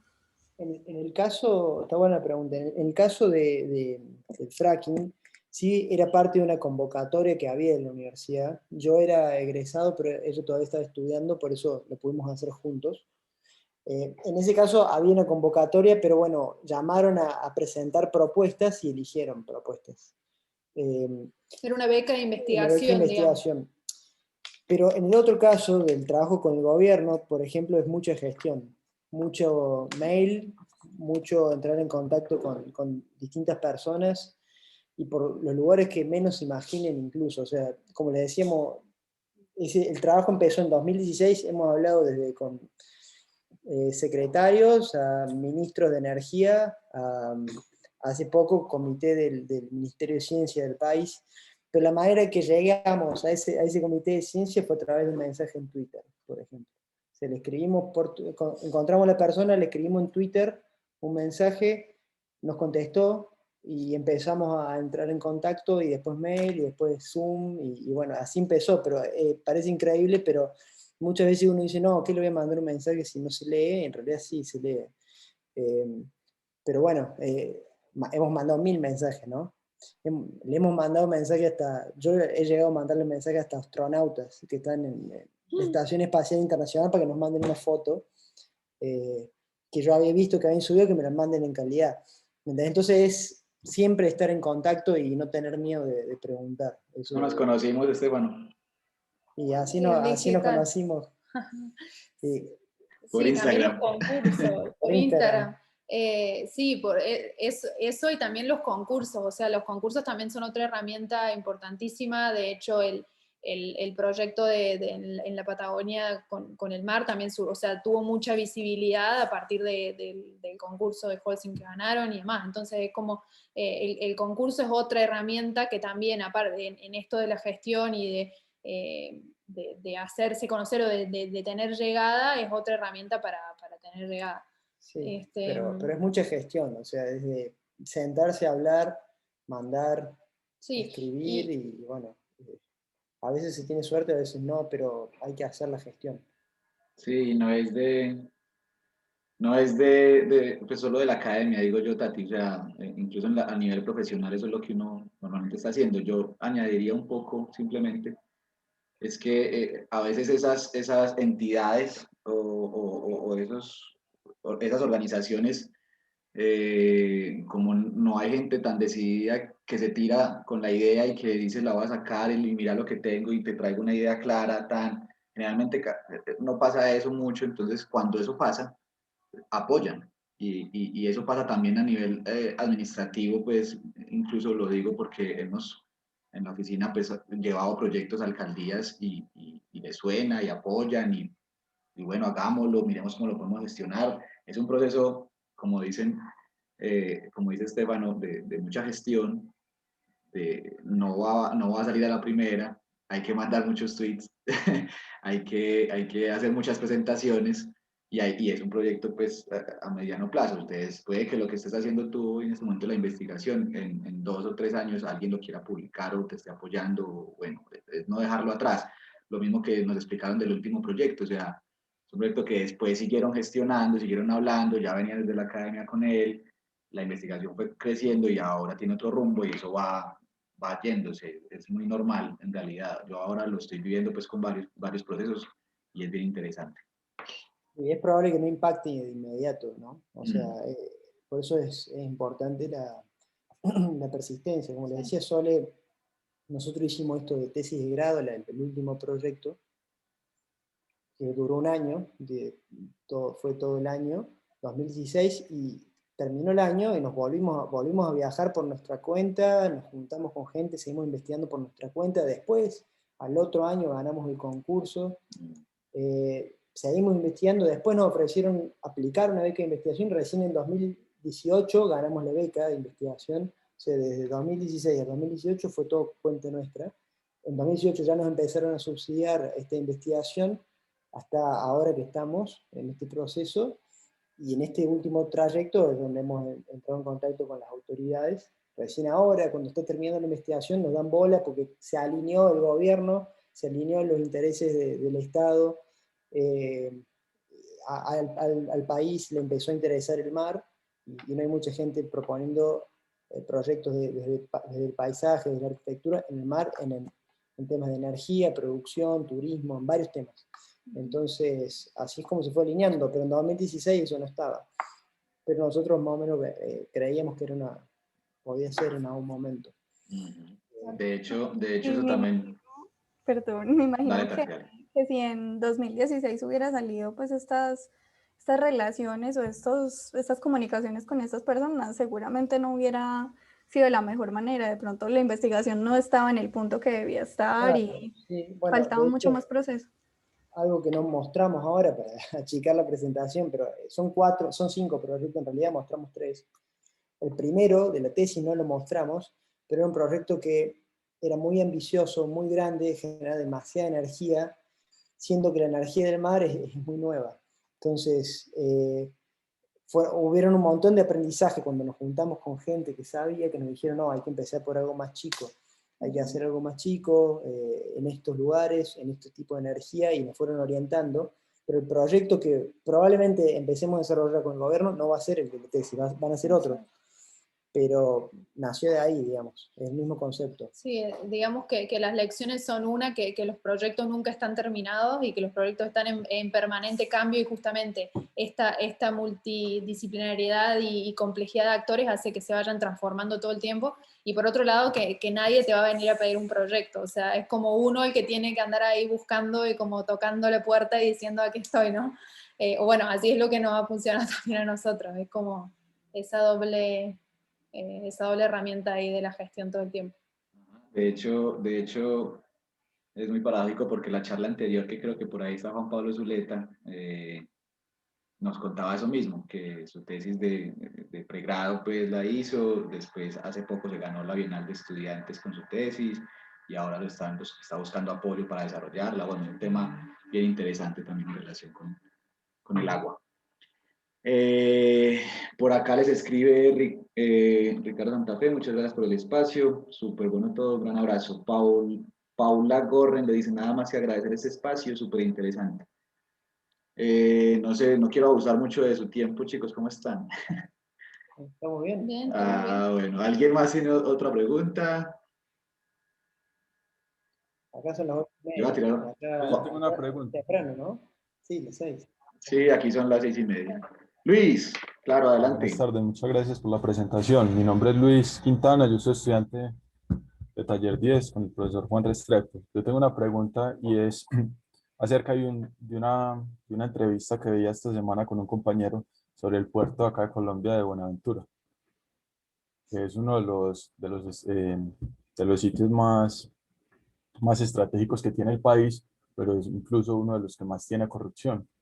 Entonces hablaban dentro de la entrevista que uno podía ver allí casas que pueden estar en un costo de 4 o 5 millones de pesos, pero dentro de esas casas habían chicos y jóvenes con armas que podían valer 20 o 30 millones de pesos. Entonces, es como desde la arquitectura, pues obviamente eso es un problema que nos toca a todos los colombianos y al gobierno y todo eso. Se puede entrar en estos sitios que están dominados por el narcotráfico y por la mafia.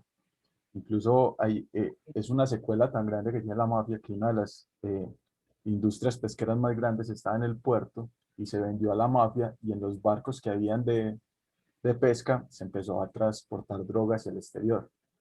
Una vez se acabó la, esa mafia, pues no se acabó la mafia, se acabó esa empresa, los barcos se pudrieron por esa historia o esa huella que dejaba que esos barcos transportaban drogas, entonces no se utilizaron más para la pesca.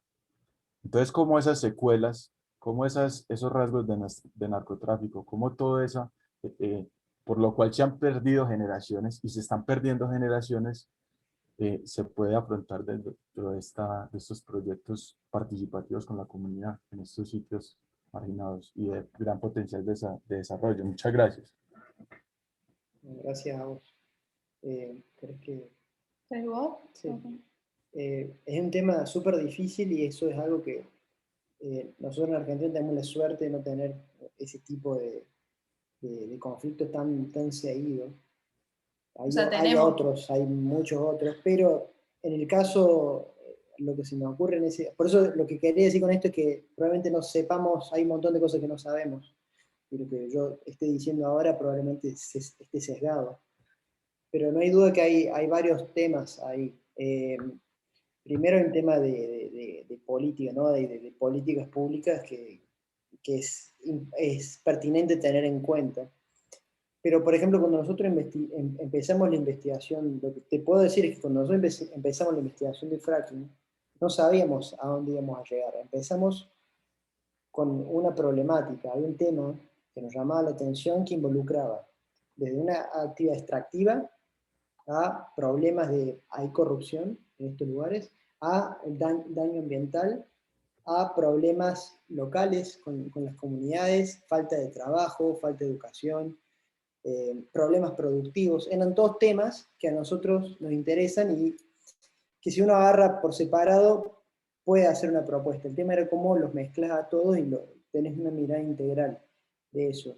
Entonces, una recomendación sería, bueno, tratar de identificar esos problemas o estos distintos temas. Tenés la pesca, tenés la corrupción, tenés problemas de seguridad, tenés problemas de trabajo, no sé el espacio público, no sé el contexto, no sé la accesibilidad de servicios, etc. Tratar de lograr un entendimiento de eso y empezar una investigación que en algún momento puede ser que despierte algo. Probablemente hay un proyecto que se pueda instalar pequeño o mediano o lo que sea que de alguna manera tenga un impacto a nivel local. Esto no quiere decir que automáticamente desaparezca la corrupción y desaparezca el narcotráfico, pero sí que pueda empezar a despertar o atacar un problema sectorial. La propuesta que nosotros hacemos en fracking, en Vaca Muerta, de ninguna manera va a solucionar todo el problema del fracking en la región, pero sí puede empezar a atacarlo en pequeñas comunidades o municipios,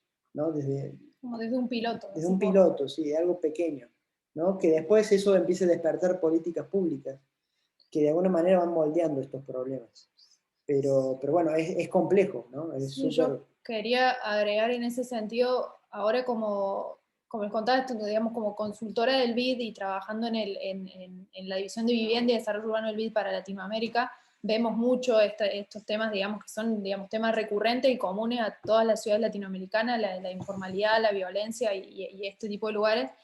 Y nada, y me sorprende que con la pregunta como de Colombia hacia el resto de Latinoamérica, porque nosotros como latinoamericanos vemos a los colombianos como que han resuelto todo, o han resuelto muy bien y sabido resolver muy bien muchos de estos problemas a lo largo digamos, justamente de planificación y de políticas públicas. Digamos que en la región se ve el ejemplo de Colombia y de Medellín, por ejemplo, con el urbanismo social de Medellín como realmente un ejemplo y un modelo a seguir. Y creo que si tomamos ese modelo como ejemplo, ahí hay muchas respuestas. Se me viene el ejemplo, no sé si conocen ustedes, pero lo deben conocer más que yo, el caso del Morro de Moravia en Medellín, que era también o sea, como, entiendo que era un basural y también un asentamiento informal con grandes problemas de violencia y demás, y donde sí hizo un trabajo de vuelta mancomunado entre diferentes actores que incluían la academia, pero la alcaldía de Medellín, y incluso trabajo con la comunidad local, y se logró transformar ese espacio digamos, de violencia en digamos, en una especie de parque comunitario y productivo y demás. Entonces, como que de vuelta creo que la respuesta está en traer a todas las voces y todos los actores a la mesa y al diálogo, y generar estas instancias de trabajo en el lugar con la comunidad. Que son difíciles, pero aunque sea en momentos de generar un piloto, como decía Estefano, o una instancia de diálogo, y de a poco ir intentando permear en ese territorio que es tan violento o tan difícil, y siempre con la ayuda de un Estado que esté presente, y de todos estos actores. O sea, creo que es la forma, ¿no? No hay una receta, pero es la forma, aunque sea de lo que las mejores experiencias que se tienen. Pero la clave está ligado también a la primera pregunta de Sebastián, de las distintas disciplinas, ¿no? En estos temas vos tenés que aprender de seguridad, tenés que aprender de drogas, tenés que aprender de comercio, tenés que aprender de servicios, aunque no los enseñen en la facultad, no los enseñen en la universidad, en nuestra carrera, si querés atacar esos temas. Y después, desde la disciplina, ofrecer una mirada, mapear estas cosas y ofrecer una propuesta, ¿no? Que las contemple. Pero si no, va a ser prácticamente imposible, porque uno directamente puede decir, no, mira, voy a hacer esta plaza acá porque sí, porque el espacio público es bueno y no va a ser tan directo, digamos, el resultado. Es más complejo. Claro. Muchas gracias. Y vuelve y juega lo que hablábamos ahora, pues los arquitectos no podemos pretender ser los salvadores tampoco de todo este tipo de cosas. El tema de la sociedad humana es mucho más complejo y nos desborda, digamos. Y es un proceso largo, pues. De hecho, ahí Sole, cuando decía lo de Moravia, cuando vengan, vamos a Moravia, Sí, los llevamos. Y ahora hay un tema difícil, de hecho, porque Moravia se está volviendo a repoblar. Mira. Entonces, esos procesos son buenos hasta qué temporada, qué temporalidad tienen, cada cuánto hay que seguir interviniendo, cada cuánto hay que seguir produciendo, qué desarrollos de organizaciones deben surgir más allá de la arquitectura, en fin, es un tema largo. Pero bueno, interesante, muy chévere que sepan de Moravia. Buen Estudia mucho Colombia acá. Sí, por eso digo que me sorprende, porque estudiamos mucho Colombia, el caso de Medellín, como emblema de lo que hay que hacer en la región para trabajar con el urbanismo social. Y entonces, también bueno. de arquitectura un montón, ¿no? Sí, total. Bueno, ahí les voy contando. En estos días hablamos más de eso. ¿Alguno con otra pregunta? ¿Algo que quieran discutir? Yo les quisiera tirar una like, pues, una más like como para ir cerrando también. ¿Qué? Espérate. Carlos Mario Vélez dice, súper interesante el espacio, todos los conocimientos compartidos. Mil gracias por la información y las experiencias. Bueno, otro agradecimiento. Gracias a vos, Carlos, por estar por acá. Una más light, chicos, que yo sé que nos interesan, pues a mí me interesa mucho este tema de más allá de cómo, qué herramientas usan para representar, que me encantó. Les digo una vez, la representación del primer proyecto me fascinó. Más allá de qué herramientas, que también las quiero conocer, cómo es ese proceso para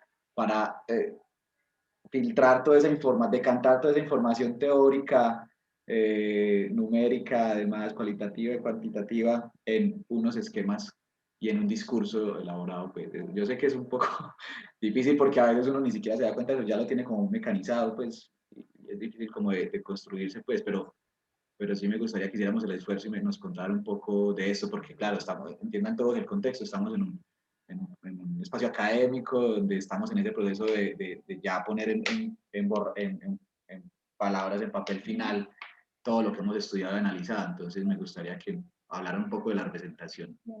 si son tan amables. Dale, bueno, yo empiezo con, o sea, creo que la primera cosa que hacemos cuando arrancamos este tipo de proyectos es primero como parte de la investigación, como recoger la mayor cantidad de materiales e información que tengamos en términos tanto, digamos, digitales como capas de GIS. Usamos mucho ArcMap, digamos, sería la herramienta para trabajar con GIS y layers de, como serían los shapefiles, que se le llaman, para tener información geográfica y trabajar con esta escala de proyectos y de trabajos que incluyen ciudades y territorios enteros. Entonces, una parte de la información es esa información digital y otra parte de la información es documentos, todo lo que haya escrito sobre el lugar, sobre el territorio, que como decía Estefano antes, incluyen desde leyes medioambientales hasta papers que se hayan escrito, por ejemplo, Sí, sobre las hasta- comunidades pesqueras de Mumbai, o temas en el caso del mar argentino, de las mareas, de Sí, imágenes satelitales, imágenes pero satelitales. no solamente Google Earth, o sea, hay un montón de herramientas o páginas de internet para buscar fotos de distintos satélites. Instagram, nosotros a veces hemos hecho concursos donde no tenemos foto del lugar y antes, yo creo que no está mal eso, lleno bacán. Hay un párrafo aparte, hay algo que nosotros vemos que vos publicás siempre, Sebastián, en Instagram, que acá en Argentina a nosotros no nos sale de la aplicación, pero dejando de lado eso, lo que iba a decir es que Instagram también es una herramienta, por ejemplo, para buscar situaciones de distintas situaciones en distintos espacios, Sí, fundamental. fotos de lugares que Fotos por ahí no puedes acceder y hay sí. alguien que saca una foto y buscas por un hashtag o un tag y lo encontrás. Desde eso hasta sistemas satelitales es muy variado. Tratamos de usar la mayor cantidad de técnicas posibles, ¿no? Meto ahí la cucharada, porque me acuerdo que cuando empezamos el concurso de Almavida, la pregunta de ustedes la primera fue ¿en qué archivo? ¿A dónde podemos ir a buscar documentación cartográfica? Sí, por eso, es que siempre empezamos como por ese lado, pero después una vez que tenemos como todo este paneo o esta información general, hay una instancia o un proceso de que en algún momento hay como que organizar y sistematizar esa información, ¿no? Y en esa sistematización de la información, a mí me gusta mucho, a veces muy estructurada, sobre todo yo, como armar como una lista o un Word y poner, o sea, estoy contando así como bien de interno, pero a sistematizar esta información y decir, bueno, cuáles son los problemas, cuáles son los desafíos, cómo vamos a atacar este problema y en fondo empezar a pensar esta representación y a contar una historia. O sea, creo que de entrada, y creo que en esto como la narrativa es muy importante, y es algo que también aprendimos mucho en estos últimos años, que es como cómo uno cuenta las historias, porque vos podés tener el mejor proyecto del mundo, pero si no sabes contarlo y mostrarlo y narrarlo, nadie te lo va a entender. Entonces, de pronto es como que está bueno perderse un buen tiempo asentando las ideas y, digamos, pensando cómo uno va a mostrar esto y qué herramientas necesita para mostrarlo, porque muchas veces uno cree que a quien le está hablando conoce el tema y no conoce nada, o se pierde de contarle cierta información. Entonces, como tomarse ese tiempo para pensar cómo mostrarlo es importante. Y después por último, las herramientas que usamos. Los programas. Vos preguntaste por el primer proyecto que usaste el primer programa, siempre usamos como una mezcla de herramientas, pero en el caso del primer proyecto fue mucho, usamos de AutoCAD, Illustrator, Photoshop para la postproducción. Un isométrico que me encantó mucho, que tenía renderizado como todo el levantamiento, y arriba tenían un par de capas más. Eso es con Rhino. Eso es con Rhino, que es otro programa que aprendimos a usar mucho allá en Estados Unidos, y que es súper útil porque te permite modelar en 3D, pero modelar en 3D estos territorios y ciudades y barrios que por ahí el SketchUp es como medio fulero para trabajar en escalas tan grandes porque se te traba. Entonces Rhino en ese sentido es súper útil porque es como puedes despiezar, mover, subir, bajar y muy bueno. Hay programas para todo, o sea, si uno trabaja en un territorio grande y quiere modelar, es Rhino. Si querés hacer arquitectura, SketchUp funciona muy bien. Está bueno ser flexible en ese sentido, ¿no? Hay que aprender a usar todo. Sí, ir traspasando información. Después de Rhino lo traspasás a Illustrator y le das como manejás las puntas, las líneas, después en Photoshop terminás la postproducción, pero es siempre como un ida y vuelta, mucho tenemos de varios programas. Yo les quería mostrar, habían unos videos que no salieron, que en realidad son como unos GIF, los muestro rápido para que vean otra herramienta, pero que a nosotros nos sirvió muchísimo para entender digamos, el lugar donde estábamos trabajando. Saber, en el proyecto de energía, estamos trabajando en un lugar tan dinámico que no se puede dejar de lado esto. A ver si ven ahí. Sí, yo quería que mostraran esas otras formas de producción, porque lástima que no vemos los videos, pero si pueden poner uno de ellos. ¿Ven el mapeo ahí? Ahora sí. Estos son imágenes satelitales, pero que no se sacan de Google Earth, sino que se sacan de otro explorador, creo que es de Estados Unidos. Pero bueno, básicamente muestra que o nos da la premisa de cómo vamos a intervenir en un lugar que se mueve tanto, ¿no? Que donde en realidad la arquitectura uno siempre la piensa tan estática, y en realidad, bueno, cómo se interviene acá, ¿no? En esto que se llena y se vacía 2 veces al día. ¿Tienen el otro video? Pero en este punto, sí, había otro video de, por ejemplo, acá el de Puerto Santa Cruz, donde está la laguna, maremotriz, a ver un segundo. Tenés este mapeo, pero la manera de identificar que acá era un lugar interesante para trabajar, nos dimos cuenta acá, en un principio, antes de viajar. Miren cómo se llena y cuando se vacía se genera todo este banco de arena. Ese banco de arena lo que hace es que permite que el costo de la construcción de una escollera no sea tan elevado. Entonces la escollera venía por este punto acá y daba la vuelta. Así. Estas cosas, si uno no las hiciera, es como tendría una visión incluso más sesgada de la que podemos tener en este momento. Sí, son herramientas de visualización que son súper potentes para justificar tu proyecto. De vuelta, en esto de la narrativa, uno cuenta esta historia y con este pequeño video ya cuenta la justificación de su proyecto y por qué hace lo que hace. De hecho, lo decías ahorita, Sole, durante la charla, uno lo que hace es... Siento un eco. Uno lo que hace es tener la capacidad gráfica de expresar diferentes experiencias o diferentes visiones, y eso es lo que hacemos nosotros al final, mostrar gráficamente una información que recogemos desde muchos lados, y además tenemos la capacidad de espacializar proyectos a futuro, que generalmente otras profesiones no lo ven, se limitan solo a la investigación y de pronto no son capaces de imaginar eso a futuro cómo puede ser. Y eso sí lo podemos hacer los arquitectos, y es bien interesante pues, dejarlo ahí también en la conversa. Sí, exacto. Estaba buscando, no sé qué ven ahí ustedes, pero está muy lento acá, pero quería ver la axonométrica del fracking,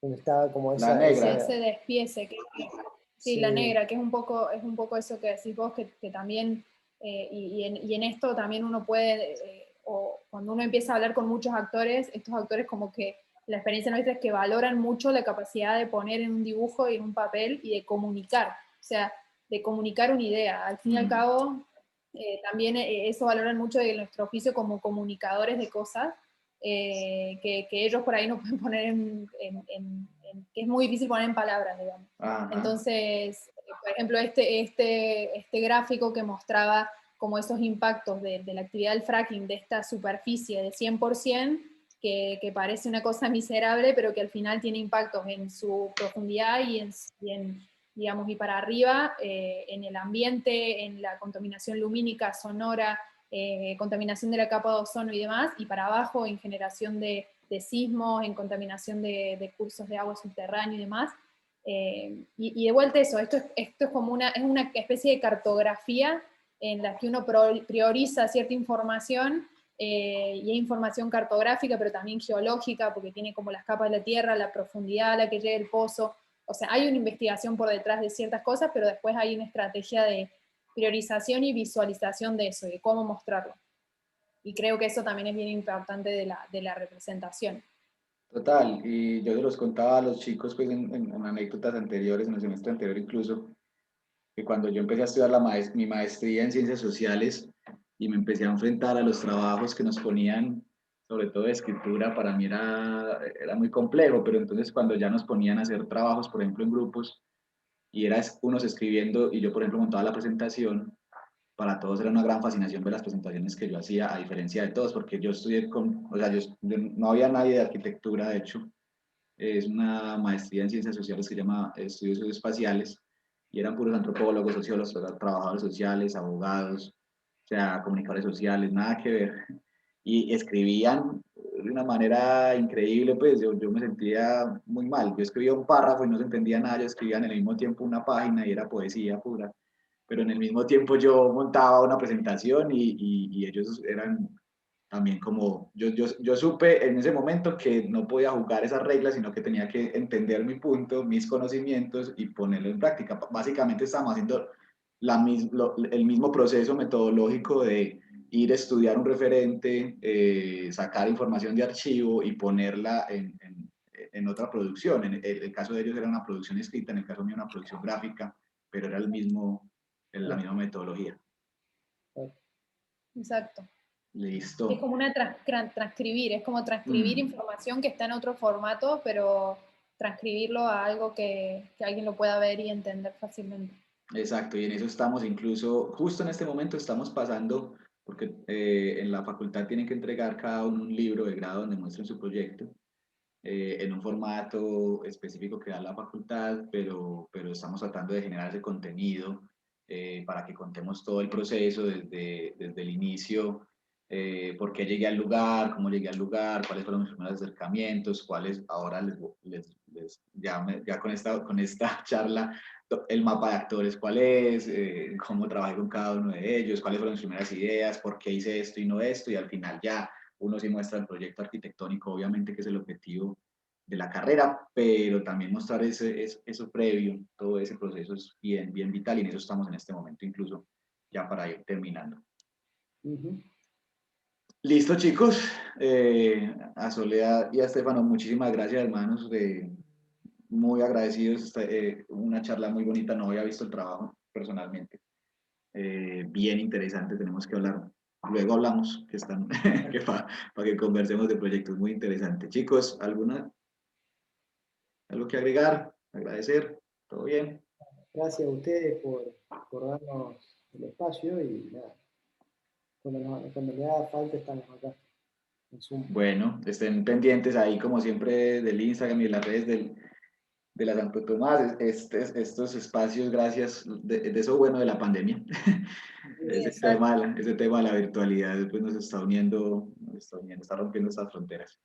Váyanse a descansar, ya van a ser las 9, imagínense allá. Gracias, que estén muy bien. Gracias a todos los que se quedan hasta el final. Un abrazo, cuídense. Abrazo, gracias.